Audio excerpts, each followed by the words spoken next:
fouled off. He was late.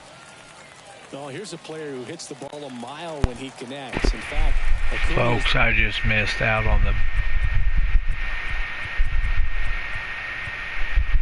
I don't know if I can find this replay or not.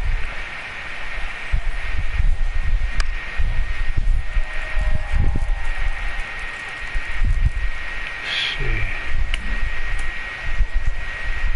We'll have to do it after the game. Best play I ever made, ever did see. The first player in the Statcast I'll show you. 10 straight home runs, all traveling more than 420 feet. He's not exactly just clearing the fences out there. One out, base is empty.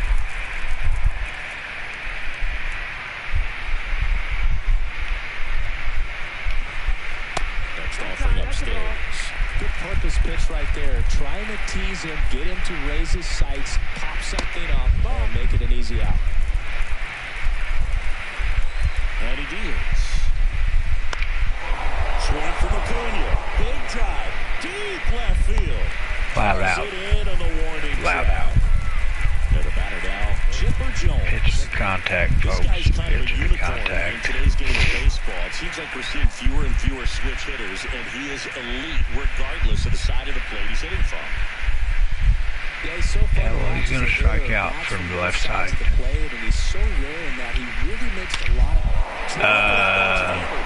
I'm in. Holy smacker, that's 527 feet. A gigantic blast. It's 1-0. Love to see a hitter aggressive on the first pitch of an at-bat. You watch it from the on-deck circle. So when you step in the box, you're ready to pull the trigger wherever it's at. Really good job by the hitter. That was Tesla launching the intercontinental ballistic satellite for Wi-Fi. Not wanting anything over their heads.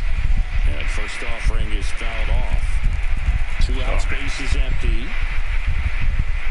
And that's off the inside edge. And now it's even 1-1. The 1-1 is fouled off. All sliders so far in this at-bat to get ahead in the count, and it clearly shows there was a game plan in mind for how to attack him in the box.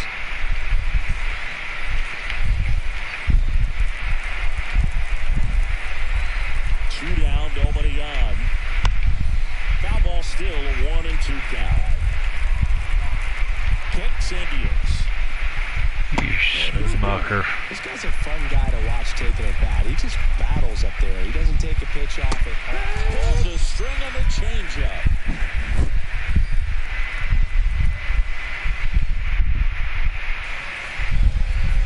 Well, you rob some, you lose some. Excuse me. And the pitch.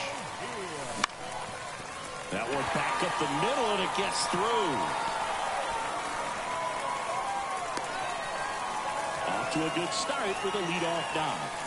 Well, that started and ended pretty quickly. No messing around right there. Just kept it simple. Played Pepper with the middle of the infield and took it back where it came from, and there's just no one there to knock it down.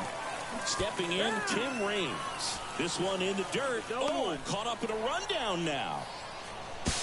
Close play, but in there. That never happens. On the ground. And it finds its way through for a hit. Throws to second. And he's out. That does, though. I do that all the time. Fought off foul. All right. Tied up here in the early going. Swings through that one out in front that time. 0-2.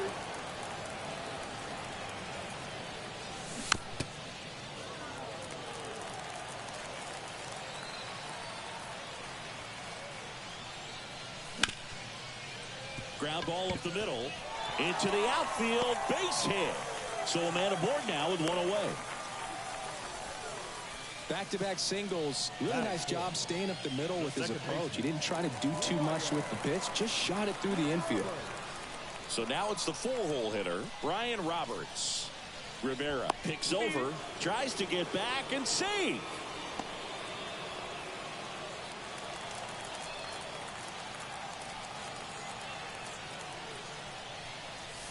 First offering misses badly for ball one. Boggs at first, one gone. Rivera throws over, and they almost caught him, but he's back in time. The pitch. He's under it. Drops into the glove. Throw behind the runner. They got him doubled off. Got par for the course. If I make 7 or 8 birdies, I'll shoot 12 bogeys. That's just the way it goes. The pitch. And that's outside. Ball one.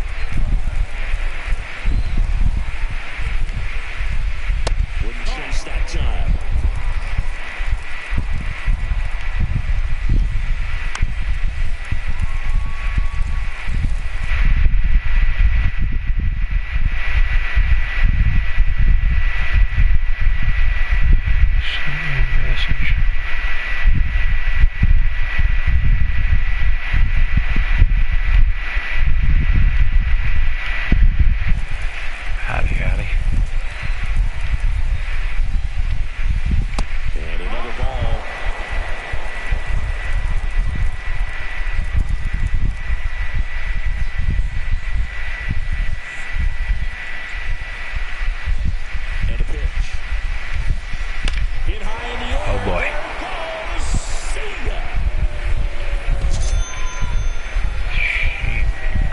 Massive home run. It's 2-1. Stepping in with a long ball threat, Hank Aaron. Outfield deep here, trying to prevent anything over their heads. Hank, 25 years old, usually in the outfield, but today he's starting at first. Oh my Lord. Foul wide of third. Well, that's where you want to be right there, all over that first pitch fastball. Just a little too much hook on it. Straighten that thing out and get the jog around the bases. Nobody on, nobody out. Here at the top of the second. Always concerns me a little bit, making that move from the outfield to first base. Just how you work that bag.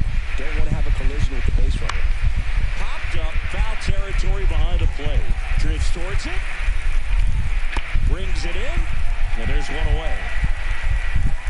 That was a good, hard fastball with some nice ride up in the zone right there. Hitter looked like he was on it, but I think that velocity at the end just beat him. Instead of a line drive or something hit deep, it's a pop-up and an easy out for the defense.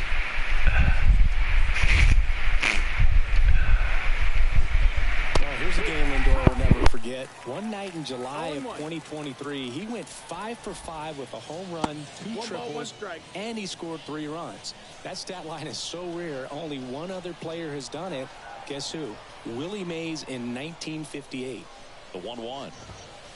That one fouled off.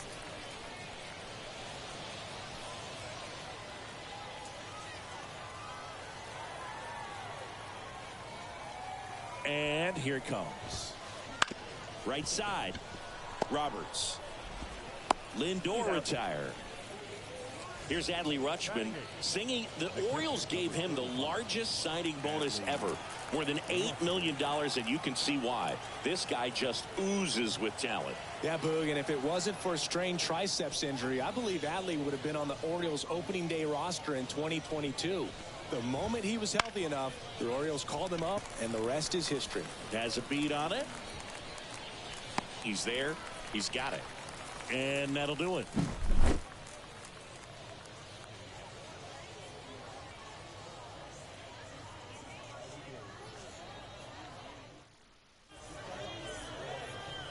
And welcome back to the ballpark. Bottom of the inning. Now, Fernando Tatis Jr.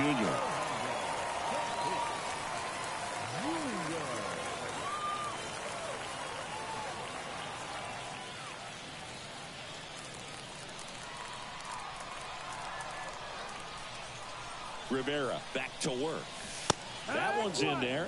0-1.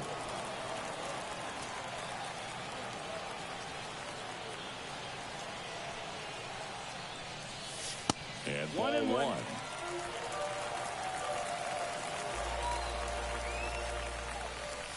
Next offering is down low.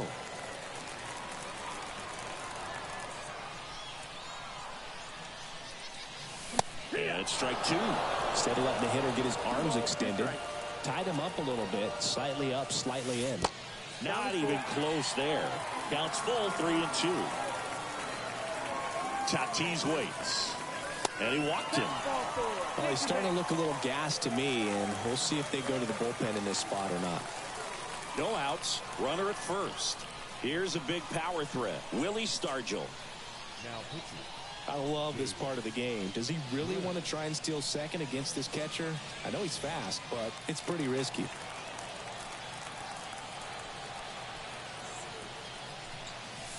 Misses the zone, and he gets him to chase. With the go-ahead run at the plate, bottom half of inning number 2. In the air to left center. Makes the grab.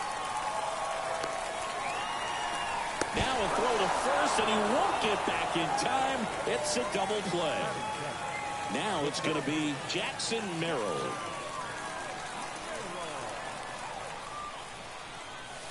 Going 1. 0-1.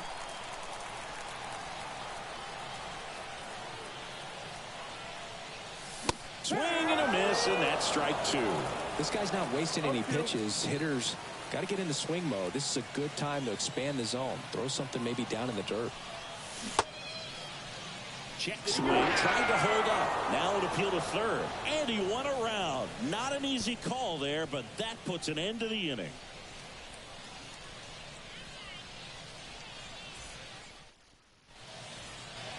And we're back. And here comes Tommy Edman. And he's the home run leader. Tommy Edman, the home run leader on the team. Imagine that, folks. One that the Cardinals let just a little bit low. slip away. There's really nothing you can do with that if you swing at it, so it's a good take by him. They parted ways with him and got a loaf of bread in return. And a 1-0. Without any cheese or condiments. Swing and a miss. Nice change. And he went on to win the World Series with the Los Angeles Dodgers. What a whoopsie by the Cardinals. Bonehead move of possibly all time. We just call it possibly the bonehead move of all time, other than trading the GOAT for Babe Ruth. I think that was just kind of a BS story. I think it was more like a hog. And I don't know what's going on there. Yeah, I don't either, bro. I don't either, bro. Time there. Tied him up really well with that pitch inside. Couldn't get it out of the Shut up, infield. leave me alone. Somehow I'm turns it into a constipated. knob. That's a thing of beauty, and some hits just don't make sense.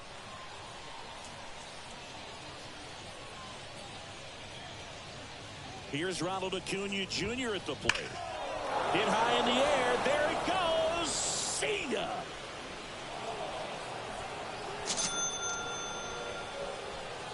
That was blasted to the moon. Did he just hit that on that freaking bar? It's 4-1. Looks like this guy was looking out over the plate, but he was ready to turn on the inside fastball. So direct to the pitch. Absolutely blasted out of this ballpark. Sheesh. 477. 1 out, base is empty. Chipper Jones will hit next. I remember one time Dan Smith hit the ball about. Part of the order coming through now, and with 1 home run already in this inning, they're definitely looking to do some more damage. Next offering is I won't downstairs. speculate. Rivera, maybe a little less aggressive on the mound right now after that home run, Chris. Yeah, it seems that way. You know, pitchers, they can come out, Center feel field. good, but then all of a sudden get puffed up a little bit, and they start trying to throw instead of pitch. They're not trusting their Center stuff. field, Stringing them together, that's 3 hits in a row. Timing on the swing was good. distance to the trees at Wilson Rogers at 470 feet. And Dan Smith hit a line shot into the tree. Just misses. This is a true story. Playing Herky or Imperial The Rock. Really good team, Legion team. Had several cusp, like just ground first base side. right on the edge of being major leaguers, drafted, whatever. Bunch of guys went to JUCO. He's already homered in this game. They had guys like, Corey Lawson. Forget what the center fielder's name was though, but I want to say Husky. On the ground, right side. This was the best play. And I would venture to say that anyone who saw this play in real life, first of all, people who hear me tell the story, I know they think I'm lying. Secondly, they don't think it's possible. And third, they don't think Dan could hit a ball that far. Fourth, they don't think a guy would catch it. Fifth, the guy caught it, full speed, 470 feet, runs into the trees. Momentum takes him into the trees. Probably around a 440. He tends to play better when his team is behind, so why not him? He runs into the trees. We're all like, did he catch it? Did he catch it? Meantime, in the meantime, I believe it was over. If I'm not mistaken, I want to say it was old J. Rod Heron had the wherewithal to tag up from second base.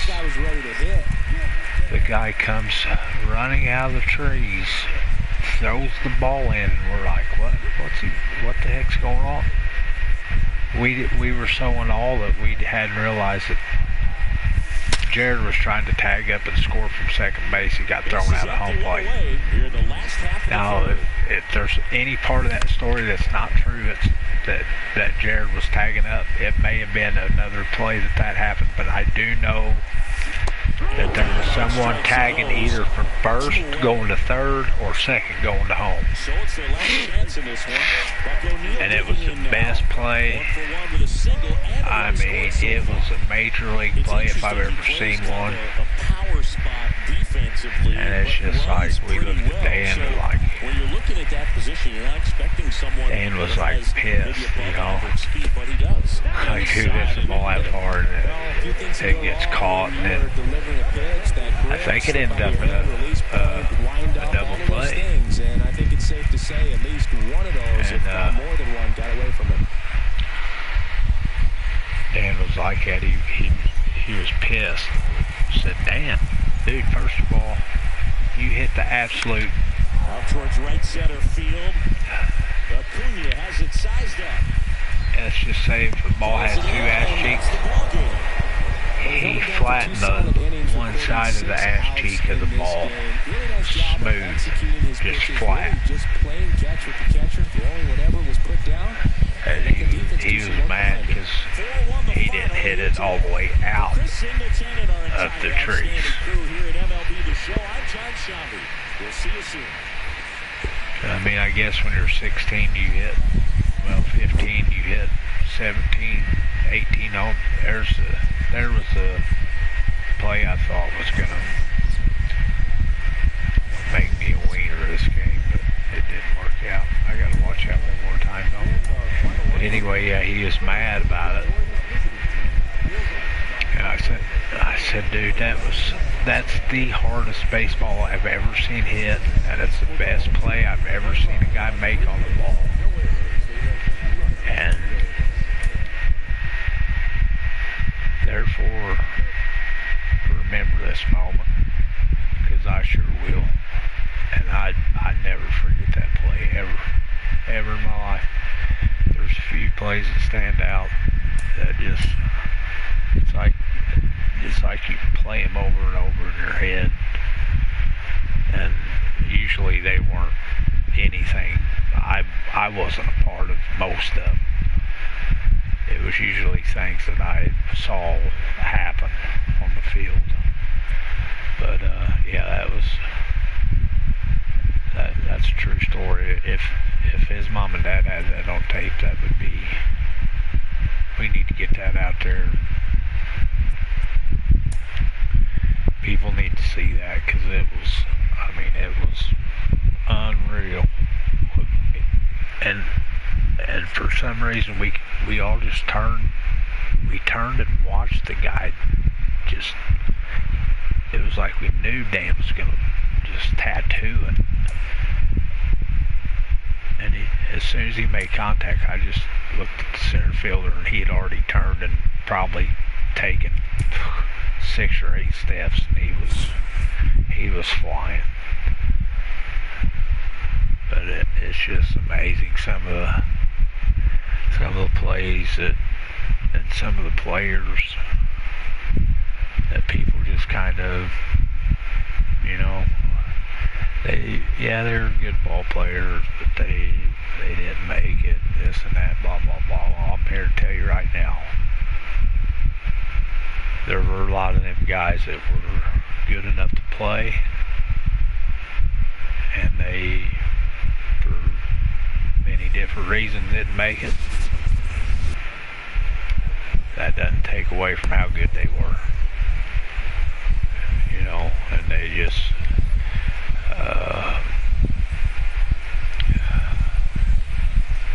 man, it was fun though, I tell you, it was fun.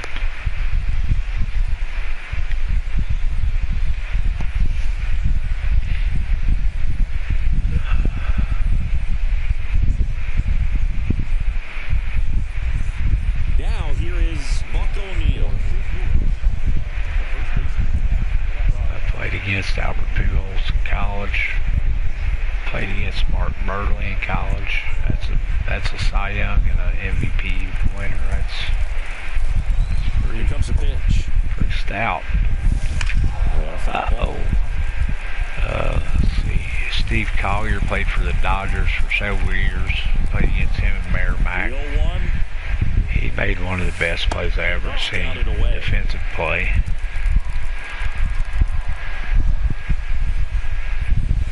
The thing about him was he pitched a complete game the day before. He was a lefty, and he threw 98, 99, 100 mile an hour his senior year when he got drafted. He threw a complete game the day before. I can't remember if it was some type of a tournament, maybe. He threw a complete game, and the next day he was in right field. And you could tell between innings, like he was just throwing light, Make sure you get a pitch that you can handle. Well, the game got down to be, it was a nail biter. It was in the 7th or 8th inning. And, Two on, 1 out. Here's Jeffco or I don't know who it was. Anyway, somebody hit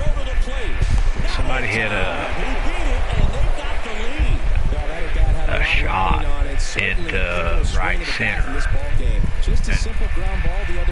And Collier was playing right field, but he was playing more toward the line. And he cut this ball off, and there's a guy on first base. He cut this ball off, came up throwing, and threw a BB from, I'm not going to exaggerate, but I'm just going to say it was from third base to, let's see, right center field wall to third base. Just say 280 feet. It may not have been that far. 250, somewhere in there. Oh, man. And he threw a BB like that to third base. And I can't remember if it was... I can't remember who played third for Merrimack. They're all good ball players. Anyway, this dude held his glove right on the bag. Collier hit his glove. He didn't even move it. And he threw the guy out by like 2 steps. Tommy Edna. That's that. Threw him out by 2 steps like he hadn't even thrown. I think he threw 100-something pitches the day before. Easily. I just remember thinking, wow. And sure enough, he played several years for the Dodgers. Carved out a pretty good career for himself. He just never became the pitcher they thought that he would be. He was a power-hitting left-hander.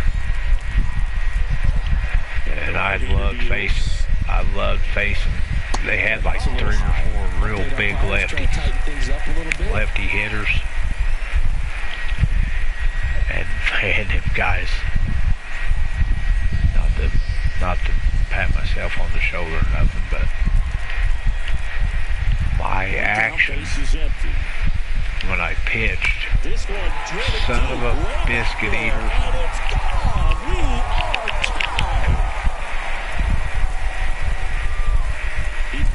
I should probably shut up, but I'm just reminiscing. I got nobody to talk to, so talking to Chief Redskin. Now it's the DH, Frank Thomas. And a foul ball. Anyway, some days I'd have a fastball where, you know, I could kick it in there. Line and a base hit into right. You didn't have to set fastball, but location and changing velocity kind of kept them off balance. And I just remember loving how those big lefties, they would see me become unwound like I was going to try to pop a fastball in there pass, and I'd pull that old string on circle change, and I could hear that sound today, just like a whoosh. And you knew as soon as you let it go, like, yeah, they're not touching that. But there was just a sound of us. It was neat. Getting my ass whooped here. So better get in the game.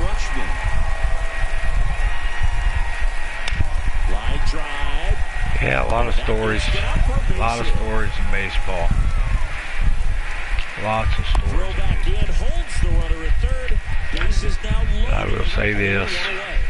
Dan Smith, okay, Albert Pujols, Martin Burley. Some of the guys that were nationally good, that some of them we probably didn't even know that we faced. But in this state, Dan Smith, Mark Burley, Denny Brown, Chris Brown, Potosi, just all Potosi, Jared Portell, Josh Portell, Jay Bird Lawson, Jeff Bourbon. How many you want me to name? Andrew I, Chris Scovero, Denny Brown, Chris Brown, Ziggy Brown, Jay Bird Lawson. Nobody on his team is a better batting average than he does, Ziggy. I know I'm forgetting. Oh, Brandstetter. Chris Bourbon, he was a mean son of a bitch. I mean, he was a good old boy, but buddy, you get on the baseball field, he kind of like PJ. He thought he was playing football, and he would tear your head off. That dude was so big, he'd get a hold of you, you're done. Swing and a miss, struck him out. 2 out. Next is the designated hitter, Willie Stargell. Back in the good old days. Bounce to the right, and he picks it up, and he'll put it in his pocket. Stargell, 31 years old, and he's usually in the outfield. Today, he's the DH. He steps on the bag, and it's a 1-2-3 inning. And it was quite a... AAA had a long... Bottom half of inning number 2. And there's guys that I don't even know about, like they were young. The right-hander back to work. They were before my time. You know, I was younger, but guys like Judd Weibel, Brian Weigel, Eddie Martin, back to the top of the lineup. West County boys, Davis Crossing Crushers, Kyle Young, the shortstop takes boys from California, old boy named C.J. Wright from Bismarck. He wasn't too shabby, although I like to give him crap all the time too. It just all, which wasn't true. CJ, he would stay back and hit a changeup. He wouldn't flail. Ken Griffey Jr. squirts away a little bit. He'd make you pay, but luckily I didn't pitch. I think maybe once against him. Kind of like that guy, and he ripped my titties off. And they'll have runners at the corners after a one-out single. Let's see, there was in college, played with some really good players. Oh, Johnny Long. Johnny Long was the, gosh dang it, man. Johnny Long was the best tracker of a ball off the bat.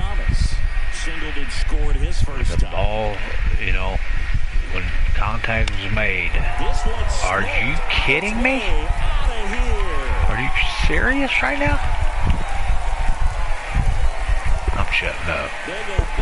But Johnny Long can track a ball better off the bat and get to the ball and make a play better than anybody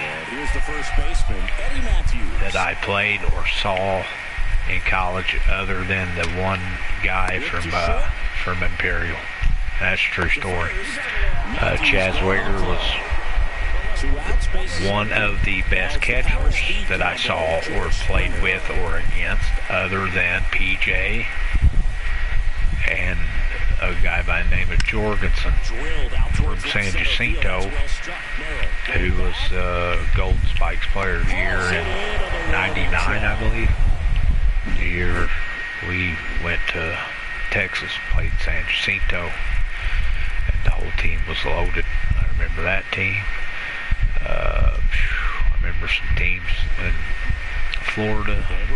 Now, remember, these were the steroid days. I was not on steroids, despite what anybody thinks. I was not a weightlifter. I wasn't even really that strong.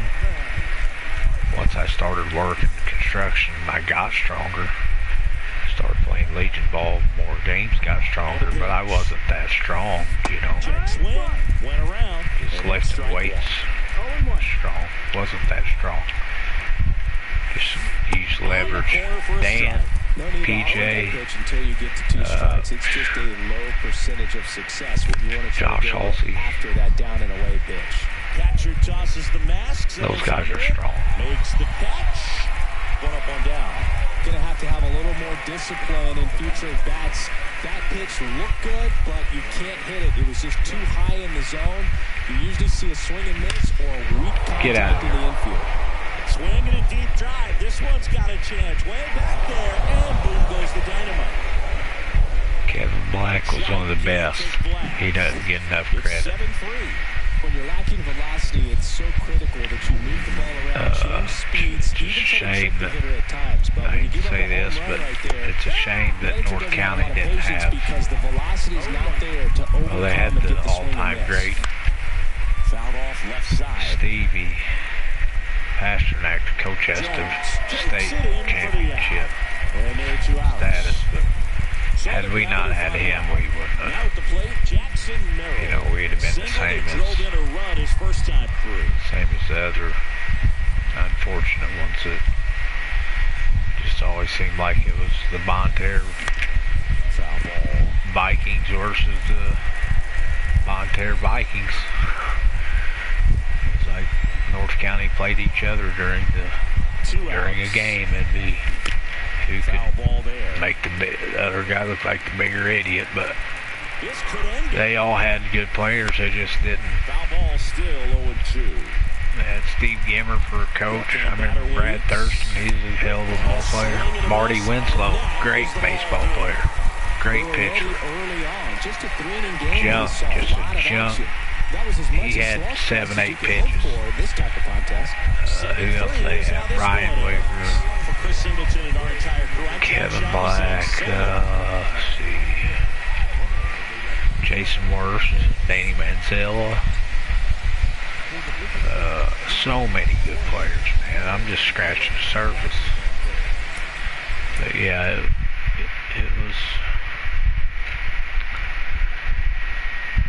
it had to be 20 years just of, I mean, you go back to Mark Baker. Who else is there? I miss guys a lot of times, but you go back to some of them guys that get drafted.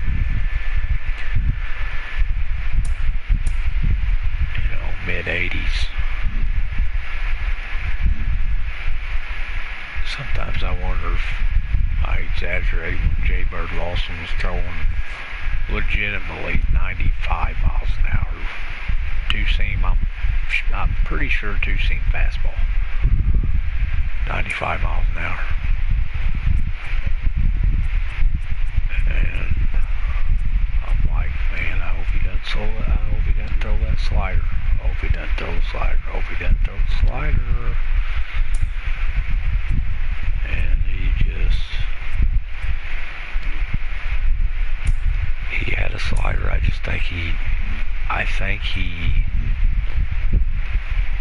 I mean, let's face it, if I threw 95, 97, I'd probably throw fastball 95 to 97% of the time.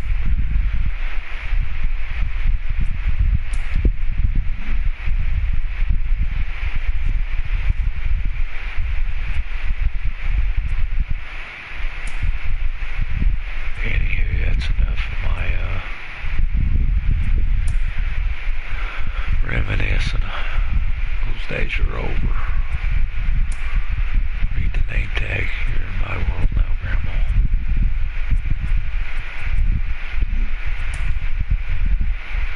I just want some people to know that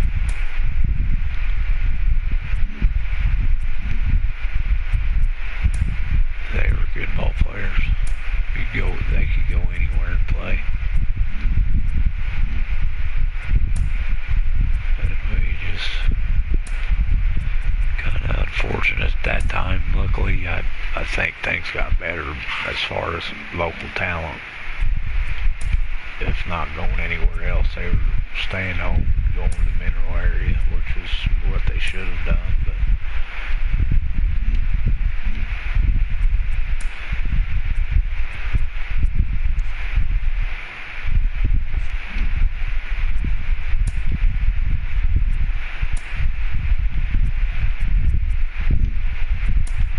nothing like the days on the baseball field. Absolutely nothing like it. One of these days I may write a book.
the Mabba team that was a year younger than 97.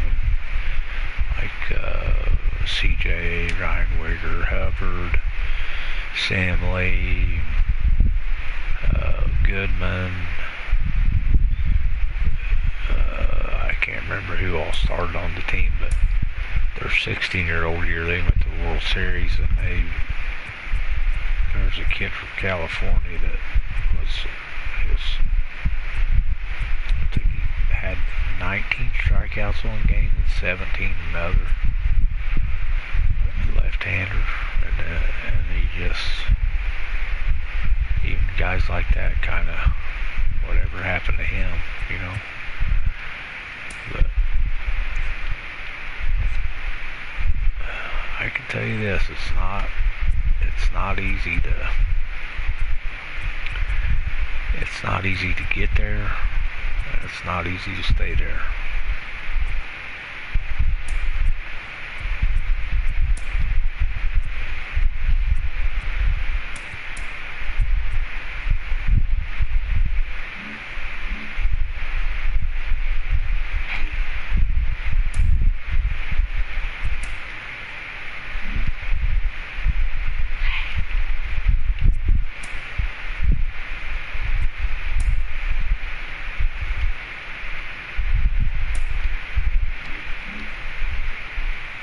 Nowadays, I think we have better coaching. I know CJ, I think he'll do great out of MAC. I really do look for them to win some national championships, if not become a known perennially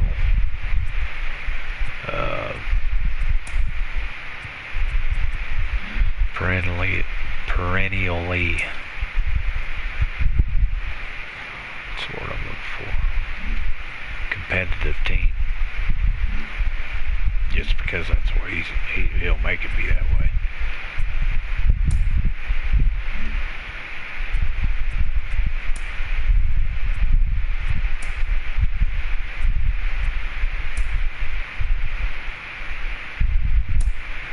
I'll never forget the words of my good buddy Dan Jackson. He and I were going to go to the University of North Alabama together. We signed full-ride scholarships to go, and good for him, he got drafted. I was so happy for him when he got drafted. I'd never forget it. He called me and he told me, and he apologized, and he was. I don't want to sound dramatic, but he was upset about it. He felt like he let me down. I said, Dan, buddy, I'm proud of you. I'm happy for you, and I wish nothing but the best for you. I said, I just hope that you're healthy, because he had been having shoulder troubles and was trying to cover it up because scouts were looking at him and stuff like that. I said, I just hope you're healthy, and I hope you make it.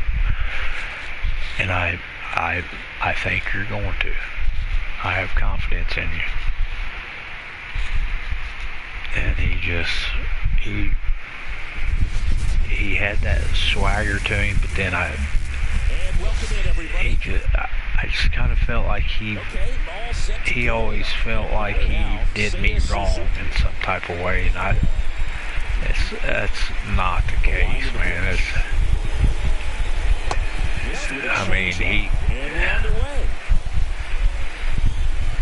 We dreamed to get drafted together. Base hit, that was smoke through the infield. So a runner aboard to start the inning. And I remember telling him one time, I said, man, we worked hard to get to where we got, you know. And he said, man, we didn't work. And when he said that, I realized that he was right, because what I considered working was like 2 years in college that I kind of goofed off half the time. 1 year, my sophomore year, I got my head out of my hind end, and I put in my work, but at the same time, That wasn't work, man. That is a game. Yeah, you gotta run 4 miles a day. You gotta do throw your spots. You gotta lift your weights. You gotta do your agility. You gotta do all your team stuff, and then you gotta do your schoolwork, and you gotta do all that. But that's cake. That is cake compared to what life turns out to be for any kids who might hear this. Don't ever think that a sport, school, anything other than a job or work is work, because it's not. You might think it is, but it's not. And it's not something I'd just say to sound like an old man, but you know, we had older people telling us the same thing too, but with me it just kind of sunk in too late, I guess, if I'm being honest.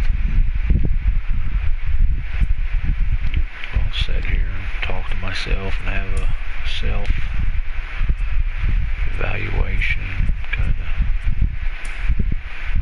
just get it all off my chest. But if I had to do it all over again,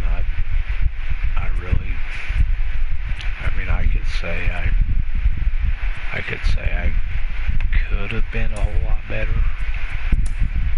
At the same time,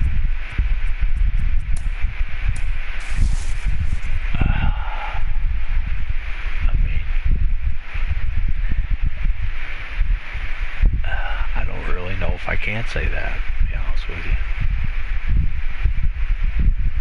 I did things that hindered me in my abilities a lot of times.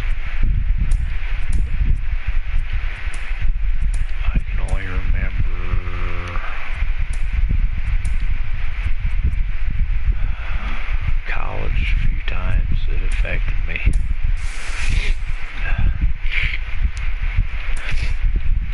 And it was unfortunately the last game I ever pitched in college, I think. I was quite hungover.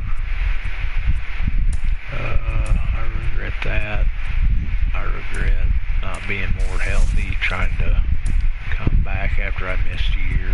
I tried to do too much too fast, got hurt. But I mean, what do you do? We was kids, we didn't know any different. We gave it what we had. Nothing to be ashamed of, but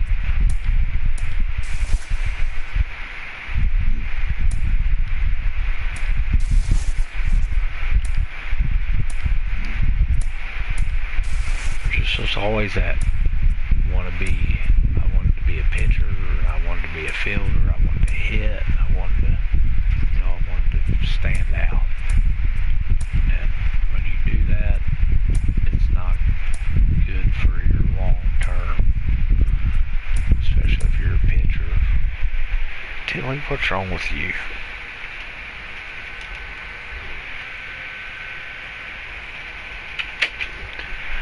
I'm sure Dan Smith could tell you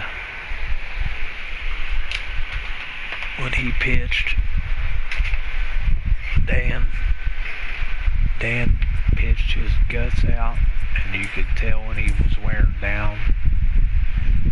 And I mean, who wouldn't be wearing down? And he would just put us on his back and carry us. But I remember a couple tough games that I'm sure he still remembers too. That were just heartbreaking.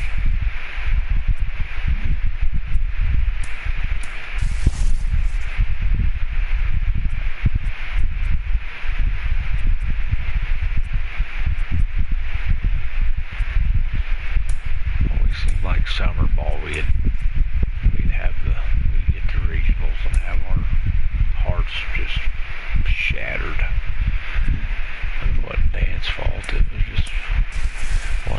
was 110 or 11 in Colorado. He threw one of the best games up until I think it was through 7 innings, maybe into the 7th. And he just started wearing down, walked a couple guys. All of a sudden, the guy hits a home run, and another guy hits a home run. It goes from being 6-0 to 6-5, and then 8-6, and then 11-6. And we lost. I know Dan felt that was all on his shoulders, but it just one of them deals, man. It's baseball. You win as a team, you lose as a team.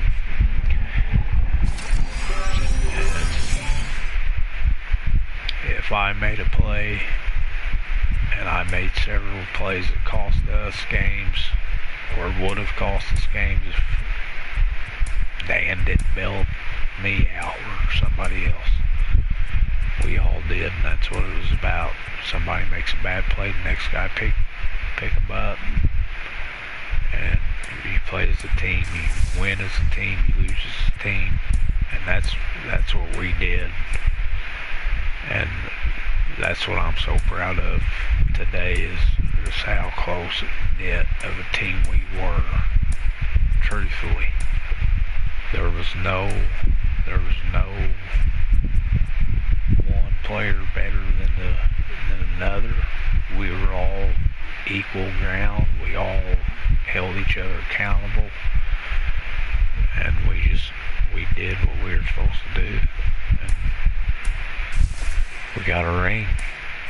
And Potosi didn't get theirs. Third one. Sorry, guys. I love you. I love my Potosi buddies, but man, it felt good to beat them out here. Still feels good. I mean, I have my ring right here.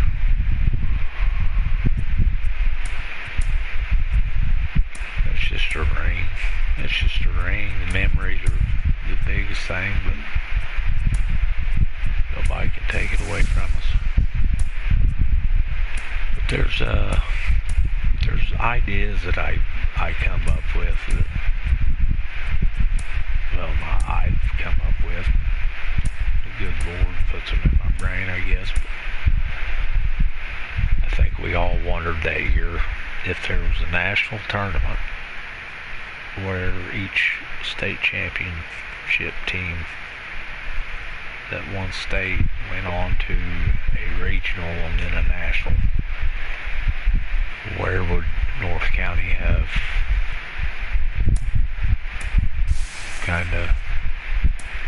where would we have stacked up in the nation that year? And I honestly believe that there's no way we would have been. I mean, if we weren't top 10, we would have been close. You got Texas, California, Florida, Alabama, Mississippi, Georgia, Carolina, some of them teams. But I'm telling you right now, you put Dan Smith on the bump in game 1, and he's on, that's a win in the bag. And then, I mean, we had 2 or 3 guys that pitched the second hole that if we hit the ball, we hit the ball, pretty much anybody could pitch and we'd win. But I was fortunate. Through injury, I was fortunate, or I probably would not have even played, to be honest with you. Just being truthful. Chris Brewer got hurt. Pasternak told me right before the season. Called me in his office. I'm like, oh no, he's going to cut me. I quit Paulie my sophomore year. He hates me. He's going to cut me. He called me in his office. Sit down, Al. Have a seat, Howie. We got to talk. I said, uh-oh. He said, well, do you think you're good enough? And I said, I'm sorry, Coach, good enough to make the team? I said, yeah, I'm good enough to make this team. And he said, no, are you good enough to be the number 2 pitcher? Are you good enough to replace Chris Brewer? And are you good enough to back up Dan Smith?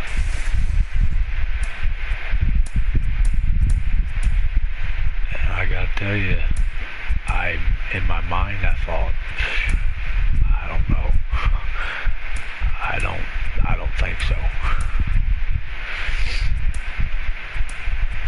But he said, are you good enough? You think you can fill those shoes? Basically, what he said. And I told him, I said,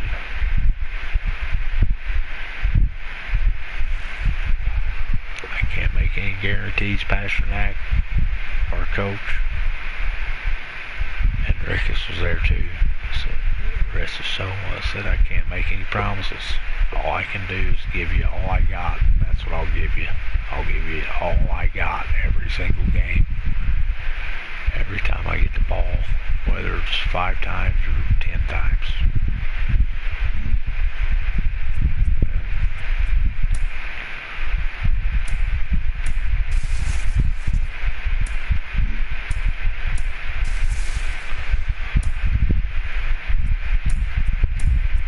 Just one of them things is meant to be. It's meant to be.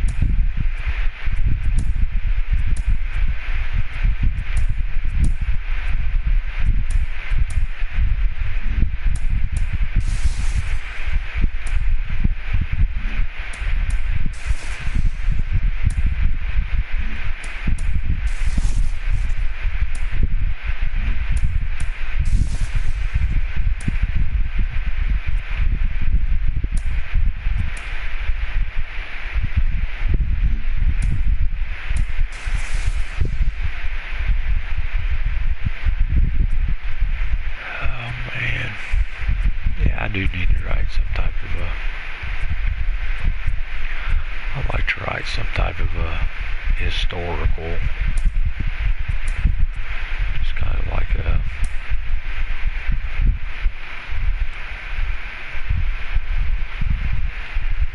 biography of baseball and the lead belt. That's a good one. Biography of baseball in the lead belt.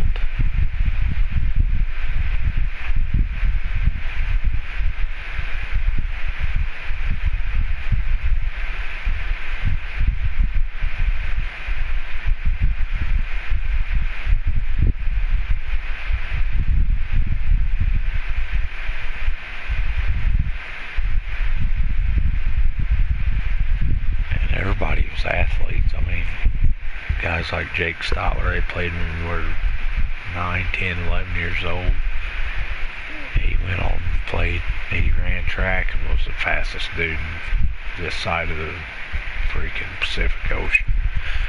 He had Brandon McIntyre, basketball. He played baseball. He quit, ran track, and played basketball, and was one of the best. You had Aaron Mosier, ran track, played football, one of the best. You know, as far as accolades and going to a prestigious school. You had just, it was almost every player on every team, every school sometimes had guys like that. It seemed like it anyway. Maybe it was just, you know, but I refuse to think that way, because I saw good baseball throughout for quite a few years of my life. College, high school, Little League, blah, blah, blah. You see how guys develop, how some guys hit their peak and they kind of slow down. So other guys come on late and they come out of nowhere and tear up. They set the world on fire. I mean, I could just talk about it all day.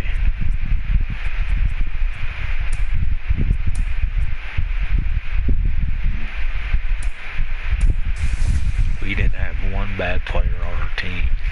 I mean, not one single bad player on our team. Jared Muir he doesn't get a lot of credit, but he was a guy you could put in there and count on making plays. You know, he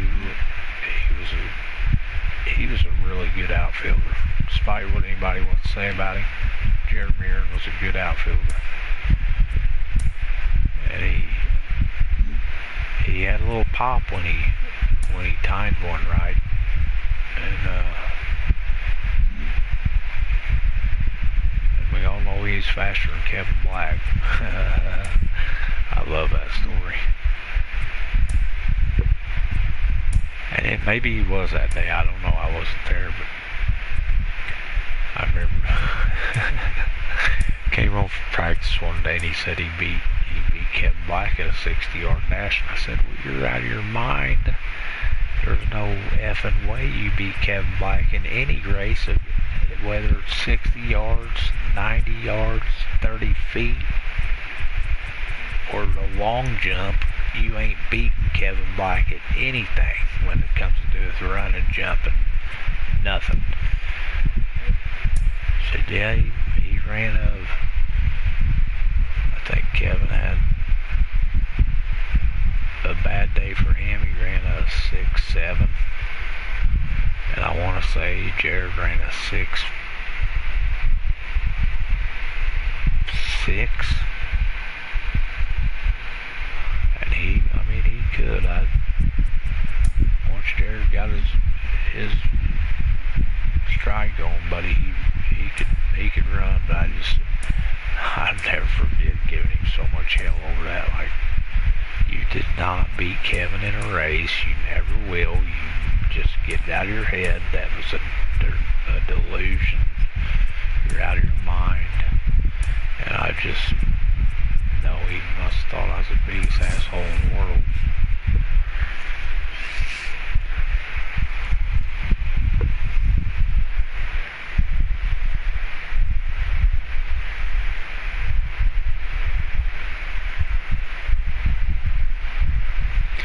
Yeah, man, back in the Royd days, I was a traditionalist. I thought, there's not that many guys on steroids.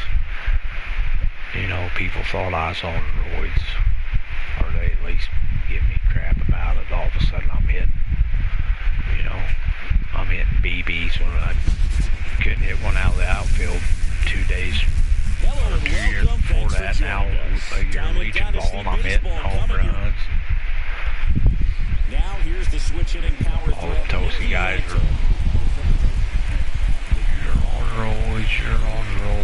Like, you guys are ignorant. If I was on roids, this one is off and running. I always thought if I was on roids, I'd be Waters, but and that's in the dirt. I was stubborn about it until, and that's outside. I guess it was our freshman year at East Central. We played this team. Doesn't seem to want to throw him a fastball. I say it's Carthage. And these dudes get off this bus. That's through there for a strike. And they look like a football team. None of them could even, they couldn't turn their necks. Their arms were just stuck out like, you know, it's like there's no way they could swing a bat. Well, that was one of those high percentage advantage counts where batting averages are just so much higher. They had a home run contest this year. For the only time I'd ever seen them have a home run contest. And this guy there's a guy from Kansas. I don't know if it was Labette. There's a school in Kansas that the guy still holds the JUCO record for, I think. Outside, and that's ball one. And it's like, I want to say, it's a stupid number. I'll look it up real quick here in a minute. In the dirt, blocked, and the runner stays where he is. But these guys had this home run derby, and they weren't even swinging. It was like they were just, no advance, good job behind I'm like, the dish. dude, I'm done. I'm trying to be a hitter. First, nobody out. These guys are going to make me look like a fool. And it's ball four. He missed down low. You know, base knock and now a free pass. This has the makings of a big inning if they can get a couple more quality now bats. I'm pitching against them. First and second, no outs. Here comes Aaron Judge. I don't remember having to pitch against a whole lot of roid-headed pitchers. And Judge spoils that one. There were hitters who were literally like Biggio or Bagwell, McGuire, just freaking monsters. Rocketed out towards right center. Base hit into the outfield. Just got him on that one. To third, not in time. And it's runners at the corners with one gone. Stepping in, the long ball threat, Babe Ruth. Got to be careful with a slugger like this. So these guys aren't on freaking steroids. Shut up. I'm sick of hearing about it. You guys are making excuses. Run scores easily, and it's 1-0. I pitched against this team Labette out of Kansas, and I think I give up 6 home runs in 3 innings. These guys hit everything I threw. Location didn't matter. I could put a curveball almost in the dirt on the corner.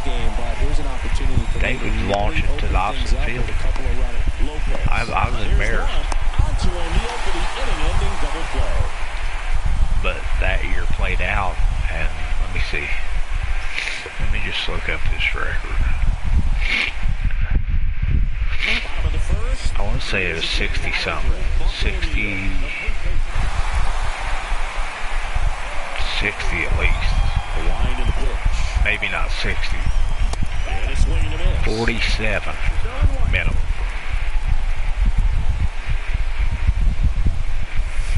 And that one is in the dirt. And that is ball one. And this is inside. NJCAA baseball home run record. That one misses. So leadoff walk. It's tough after falling behind a hitter, 2 balls and no strikes, but now at least he gets a fresh start against a new batter. But he needs to get back into the strike zone and start pitching with conviction. Ellie De La Cruz in the box here lets that one go for a ball. If you were an average catcher behind the plate, I'd say take second base, but this isn't a catcher you want to run on. His quick release is unreal. This year, there's already got a guy. There's a guy that already has 27 home runs. Shit. No way. And the righty deals. Swing and a miss. That one at 99. And the count is 1-2. Baseball rankings. The shortstop takes the ball. 2 balls, 2 strikes. Right-hander kicks, deals. Hits and misses. It's a strikeout. Here's the second baseman, Otto Lopez. Lots of pop at the plate. Outfield playing back almost on the warning track. Pitch out, but no action. John A. Logan. Indian River. Mineral is ranked 15th, 36-6. Lennon, Kicks and fires. Cloud County, San Jacinto. Martinez with a move to first. Area. Back in standing. Base runner with a Now, one-way lead right there. All he's trying to 36. do is get a look at the pitcher's move. Had no intent of stealing on that pitch. Ranked 15th. Here's a 1-1. That clips the corner. I mean, that's perfect location, right on the Six stats. over and over again. This guy demonstrates the ability to hit those spots. They're so tough to do anything with as a hitter.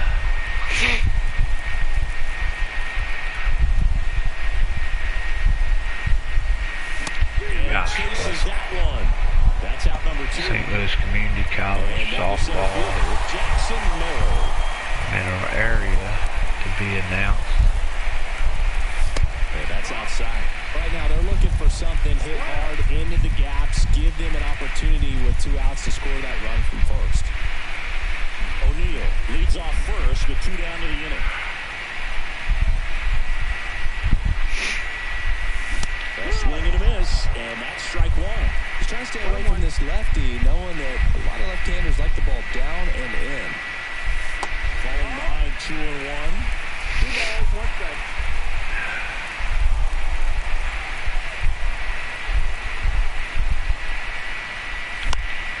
Foul back our way, and that's out of play. Instead of letting the hitter get his arms extended, tied him up a little bit, slightly up, slightly in. Swing and a miss. He struck him out. Pulled the string on the changeup.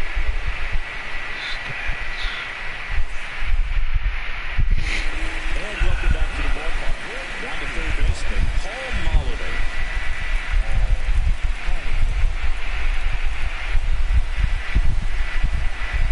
Tomorrow,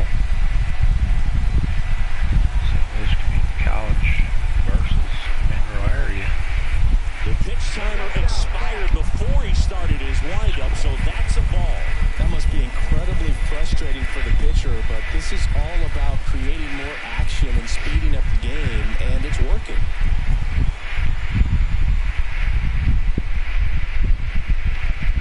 And another ball.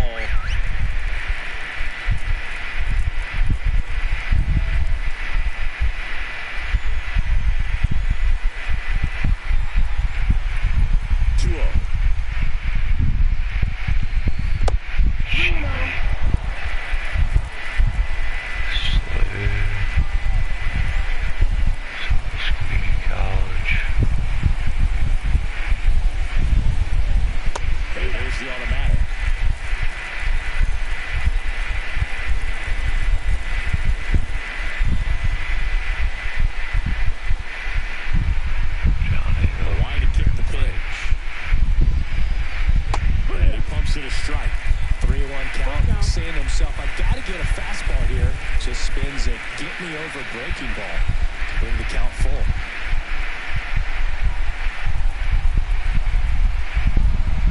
The wind of the pitch. Swings through that one. It's a strikeout. Here's some real power at the plate. Dallas Pena.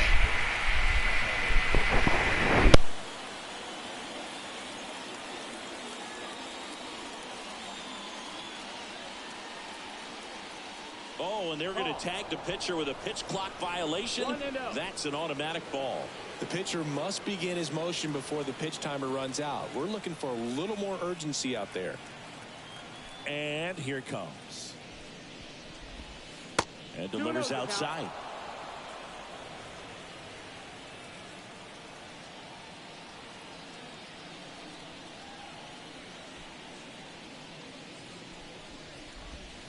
Swings through that one for strike 1.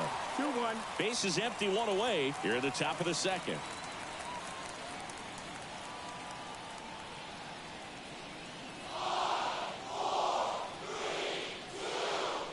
And he deals.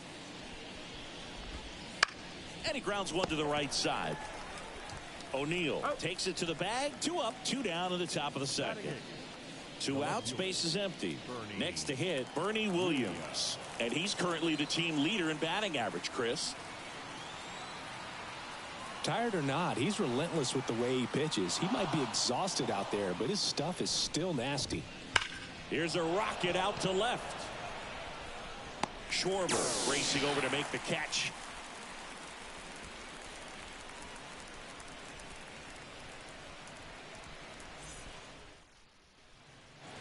Bottom of the second. And now here is Johnny Bench. Martinez back to work. And that one a little below the knees. Ball one. Just missed. He hasn't wanted to challenge him. Both of those pitches off the plate away. Don't expect anything down the heart of the plate. You may just have to be patient and take your walk here.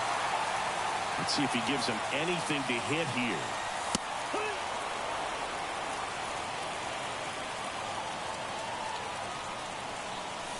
Fouls one away, and now 3-2.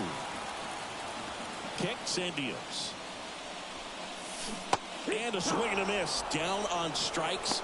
Looks like he's picked up right where he left off. So up next, Wyatt Langford. And that drops in for a strike.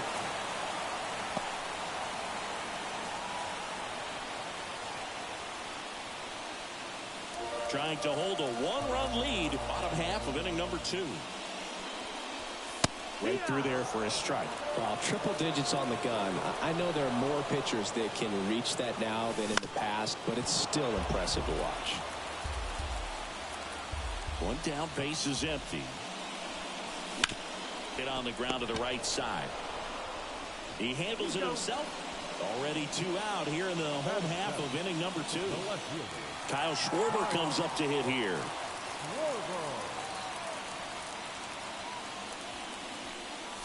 That's in there. It's 0-1.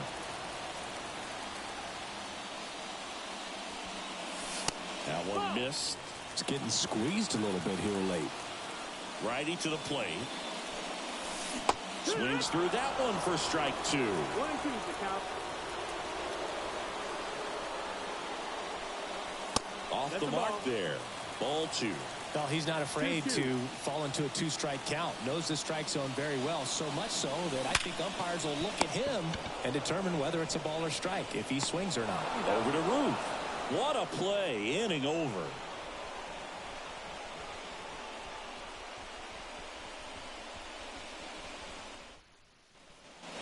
And we're back. Here's the shortstop at the plate, Brad Miller.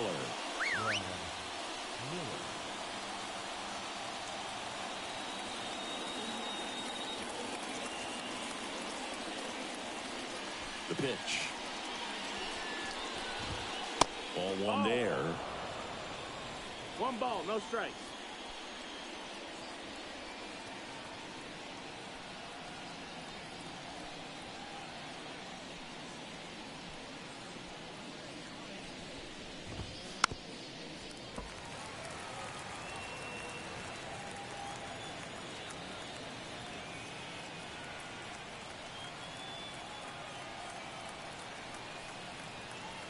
The pitch.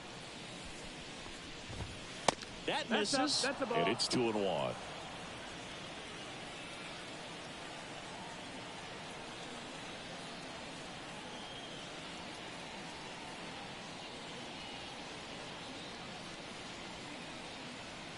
And the pitch. Swing and a ball lined out towards center. Merrill makes the grab on the run. Man, he smoked that fastball. He's all over it. It's just frustrating when you can't get it to fall. Maybe next time up he'll find a hole.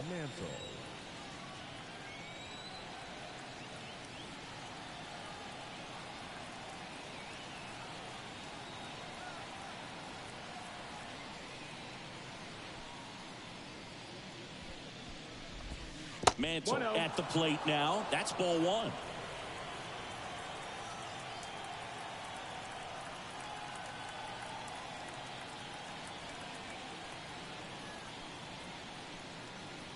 The pitch. Upstairs. 1 out, base is empty.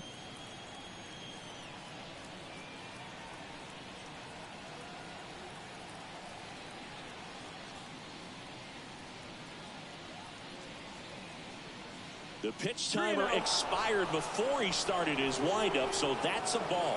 That must be incredibly frustrating for the pitcher, but this is all about creating more action and speeding up the game, and it's working.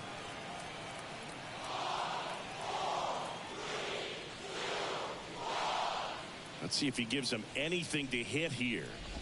And that's ball 4. Boog, if I were him, I'd be nibbling around the plate as well. I mean, this guy's just capable of hitting pitches outside of the zone and driving them a long way. Now the number 2 hitter, Brian Roberts.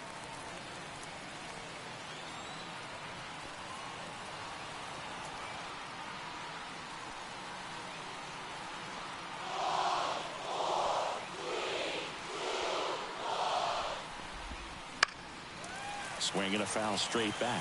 Pretty good pitch there to take a rip at. He wants to get his arms extended. He likes the ball away from him a little bit, just not able to square it up. At the belt and fires. 1-1.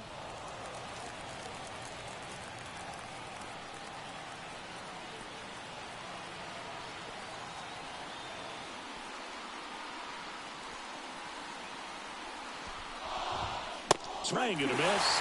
Now 1-2. He got away with one there, but he knows he can't go into that spot very often against a guy like this.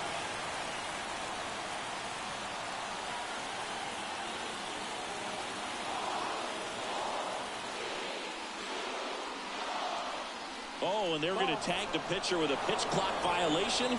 That's an automatic ball. The pitcher must begin his motion before the pitch timer runs out. We're looking for a little more urgency out there.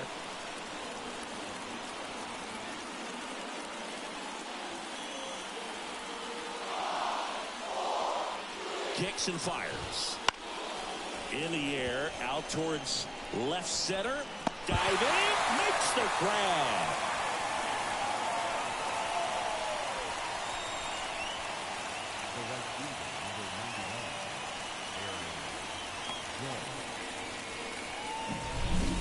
Here is Aaron Judge. 0 for 1. He hit into a fielder's choice his first time. And Judge takes a strike.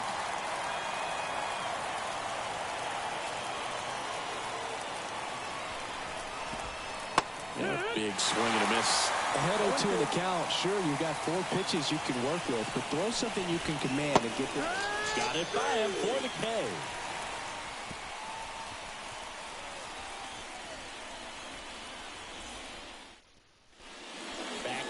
And on the mound, the closer, Goose Gossage. These are the spots relievers really make a name for themselves. Late and close. There's not much margin for error, but at the same time, there's a reason they're put in these situations. Well, 1-run game, and up to the plate is JT Realmuto. Swing and a miss. 0-1. 0 balls, 1 strike. And that's in for a strike. Goodness, I think he just took the best pitch he's going to see in this at-bat. You don't get many like that in that location. I don't know if you take that pitch against any pitcher out there on the mound. 1-2. Looking to get the tying run on base. Got him. 1 gone here. And now the DH, Gunnar Henderson. Inside, just missed.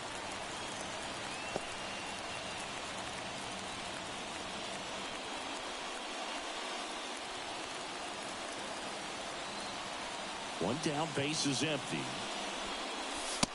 Nope, ball.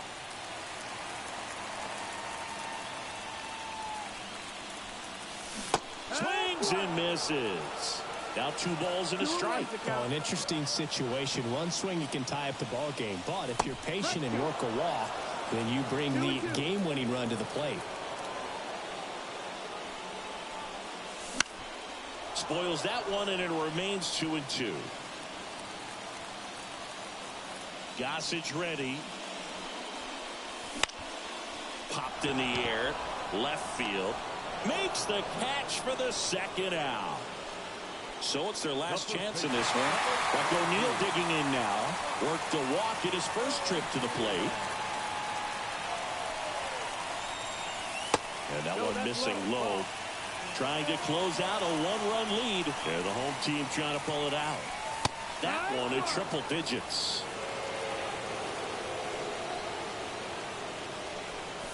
Comes up empty. That's strike two. Well, that's that slurve right there. He threw it extremely well. I'm talking about just a ton of breaks. So tough to get that barrel to. Swung on, belted. That's back there. See you later. He'll touch them all. And we are tied. It's 1-1. So 2 down. Now it's the shortstop, Elly De La Cruz. That one ripped. No trouble here. Puts it away for the out. And that is that.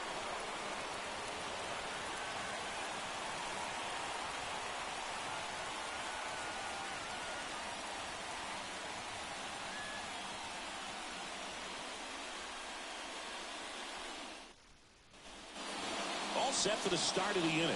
And now the first baseman, Babe Ruth. For Liechtenstein, the first baseman, Babe Ruth.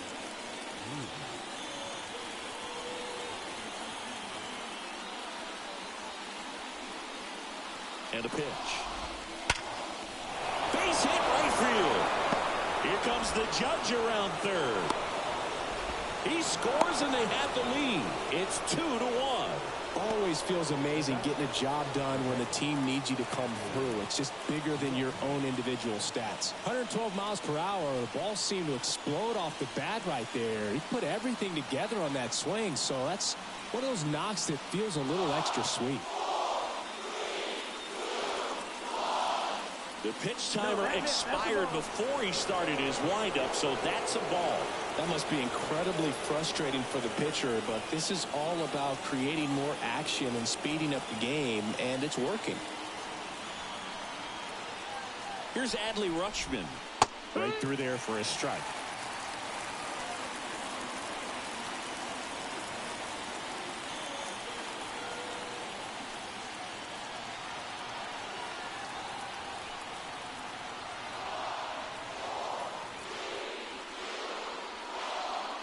Oh, and they're going to tag the pitcher with a pitch clock violation.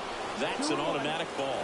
The pitcher must begin his motion before the pitch timer runs out. We're looking for a little more urgency out there. 3-1. In the dirt. No advance. 3 balls and a strike.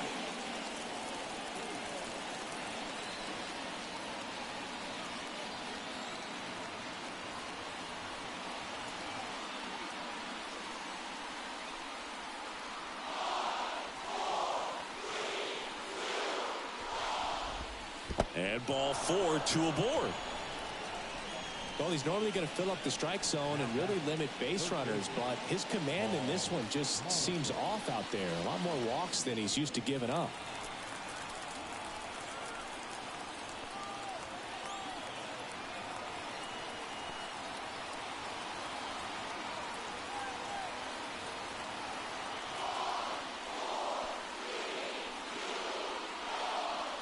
The pitch timer expired before he started his windup, so that's a ball.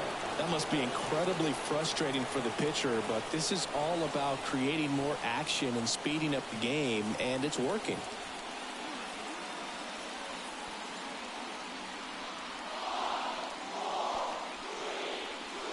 The 1-0. On the ground to short, could be 2. Off balance feet, there's 1. On to O'Neill, double play. Got what he was looking for on the mound right there, and his infielders took care of business. Pretty textbook execution between short and second to turn that into 2 outs.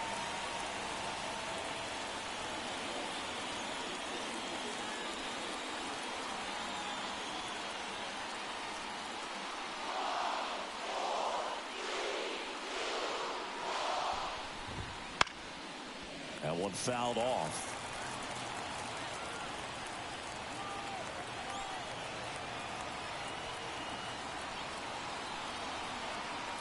Two outs. That catches the corner. And this guy's got a great feel for his breaking ball today.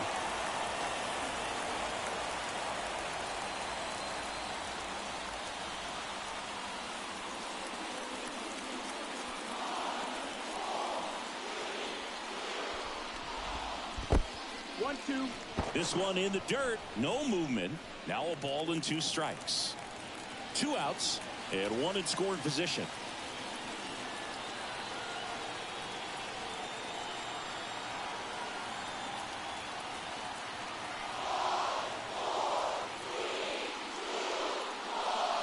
Here comes a pitch.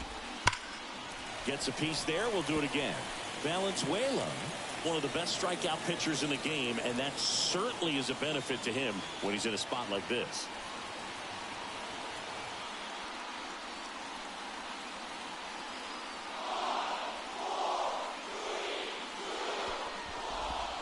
And another ball. Yeah, if you're going to be in the game in high leverage situations, you've got to be able to get the swing and miss and put hitters away.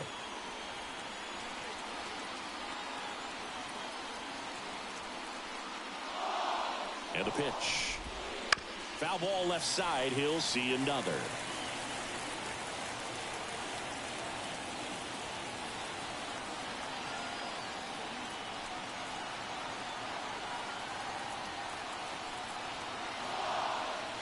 The 2-2.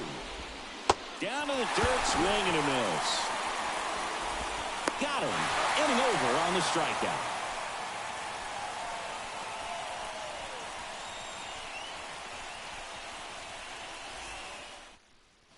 Welcome back, and they turn to a new arm as we kick off the bottom of the 4th. Chris Martin. And I can't imagine any save is an easy one. You're holding a small lead on the scoreboard, and you know those hitters are going to give you the best at-bats they can. So it's always high stress. Let's see what he's... 3, 4, 5 due up for the home team. Otto Lopez getting ready to hit. Struck out swinging his first time. And here comes. Ball 1, no strikes.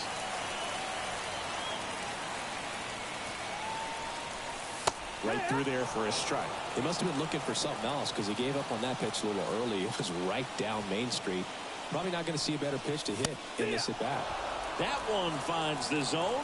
1 and 2. Well, if he's going to do something special right here, it's going to happen with 2 strikes.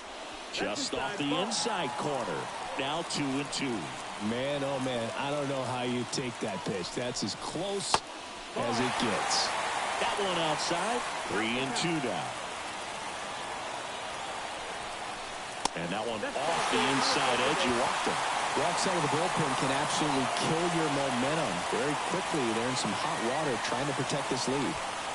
1st and 2nd, no outs. Jackson Merrill will hit next.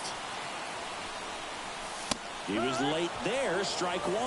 He's looking for a strikeout or a ball on the ground for a double play to sort of calm this situation down. Strike 2. So the tying run at 2nd. Got him! And that is a big first out. Johnny Bench, the next to hit. His first at bat was a strikeout.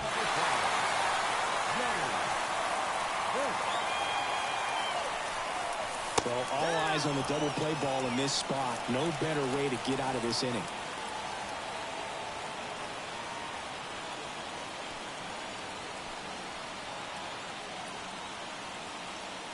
Two on, 1 out.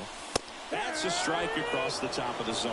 Oh, this guy's so comfortable hitting with 2 strikes. Even a good pitch early in the at-bat. If he's not ready to pull the trigger, he's not worried if he gets to an 0-2 count. And the right-hander deals. Got him looking. That's a strikeout. So they're down. Now it's the right fielder, Wyatt Langford. Trying to deliver as the hero.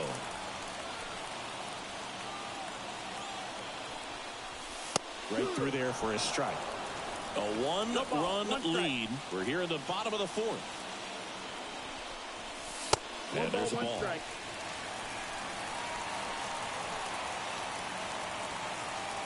The 1-1. Just missed. Good spot for the hitter. Definitely has the advantage in this count with runners on. Look for him to be aggressive on this next pitch. That one misses. Now 3-1. First pitch strike from the pitcher, but then no panic at all by the hitter. Very patient, showing good discipline. Now he's in the driver's seat with the 3-1 count. Well, that sets up a really big at bat in this game. These are the moments when everyone in the stadium gets really locked in.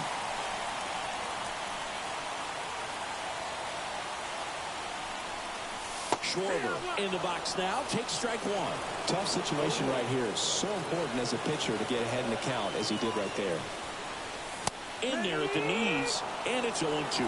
Perhaps not quite ready to hit. First two pitches by him for a couple of strikes. Sets him down looking. The tying and go-ahead runs are left aboard as this one is over. Kind of a strange win, only 3 hits, so they definitely weren't firing on all cylinders there. Great pitching, really kept them in it and gave them a chance.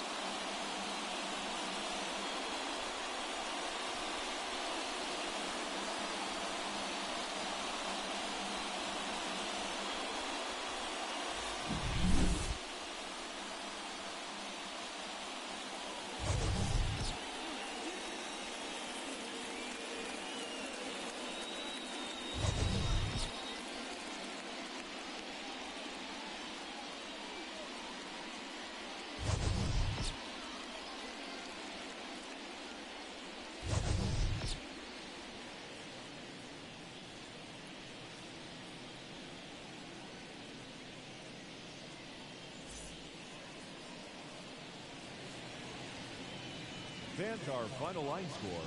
First, for the victorious visiting team, 2 runs on 3 hits. No errors. They left 4 runners on base. For the home team, 1 run on just 1 hit. No errors. They left 4 runners on base. Time of the ball game, 2 hours and 34 minutes. Thank you for joining us here this afternoon. And we remind you to please drive home safely.